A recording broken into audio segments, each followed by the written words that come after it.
Okay, so continue. In a contrast, a fool begins with marrying a wife. So today, all of these people will call, you say, of course, I mean, the guy does not have $200 to his name, and he marries his wife. He's 19, 20 years old. That's a smart thing to do. Okay. Commentary. In a contrast to mention in the Talmud passage cited above. Okay. So Rambam calls him a fool. Let's see, continue. Then, if he can find the means to purchase, he purchased a house. Maybe father gave, purchase a house. Okay.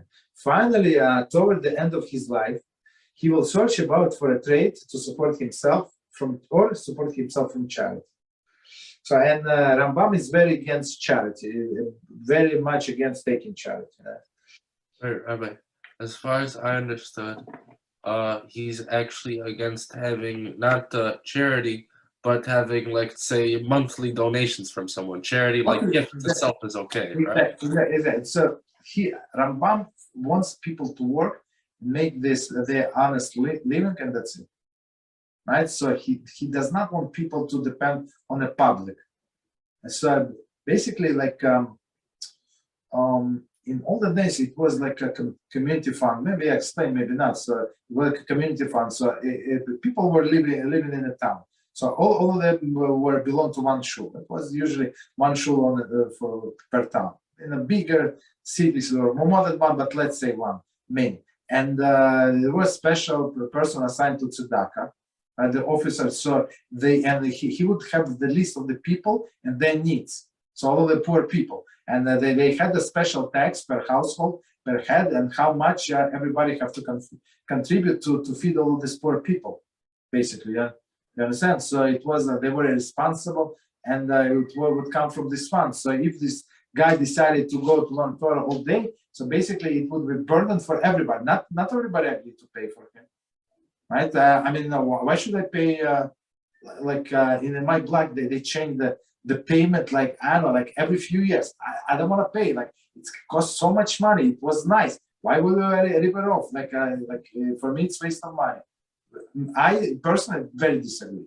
So same with them. They want this guy to go work even the lowest paying job and just do self-sufficient. You understand? So, small question. Why, for how long? Because obviously you said today we do the opposite. For how much time since this Rambam did they actually do what the Rambam said until he changed? Like 100 years, 200 years, and so on and so forth. How long? I think the way I understand from the books that I read, right? So it's only just recently they did this call. In olden days, it was not like that. So even if somebody would go to yeshiva, right, a famous yeshiva, the people of the town would host these people. They would eat by them, and some many times sleep by them, and go to learn. Mm-hmm. So isn't the answer? So it was much cheaper. And so basically, once he get married, if he would get this rich father-in-law, okay, he continued. But most of them did not get rich father-in-law. So very simply, the answer most likely is why we do the opposite today is because we're not on that Mizrachi, I assume, or like, do we have actual halachic reasons? Okay, it's my personal take, because people today is much richer than they were before. The Jews much richer, and they can afford people to sit in a hall and pay for their expenses. Plus government programs, so they can have medical insurance, for example, or food stamps and stuff like that. So that's all a combination of the facts. Before it was not available. And understand? Okay, so let's continue. So let's read 136 commentary. Note the commentary to the following Halachah for Rambam's perspective on living on charity. Okay, exactly. Rambam does not like all of these things. Okay, he was working all his life, and he was writing the books, and he was a great Torah scholar. So he said you don't need basically to stay in cold. But and another thing that the times were different, and everybody were dressed modestly and stuff like that on the street. So today you go in the street, it's basically I mean you lose everything that you learn in the kollel I mean, 3 seconds, basically. All of the holiness that you acquired there, just wiped out. Okay, continue. This is also implied by the order of the curses mentioned in Dvarim 137. The only source cited for the following interpretation is Lekach Tov, a relative later collection of Midrashim. Okay. So it says, you shall betroth a woman.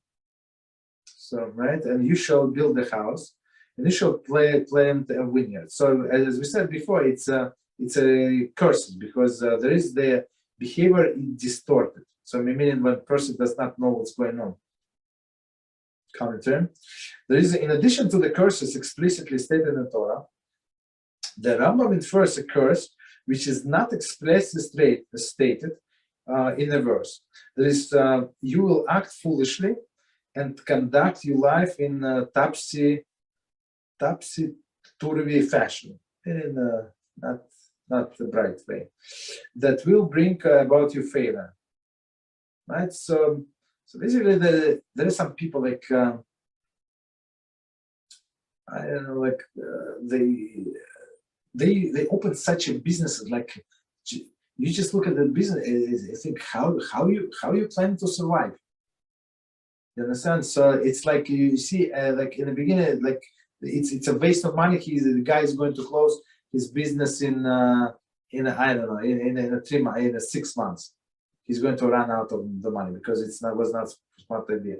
But in his head, it would be so profitable and stuff like that. So that's one of the examples when people do not think straight, and they just do things based on their emotions.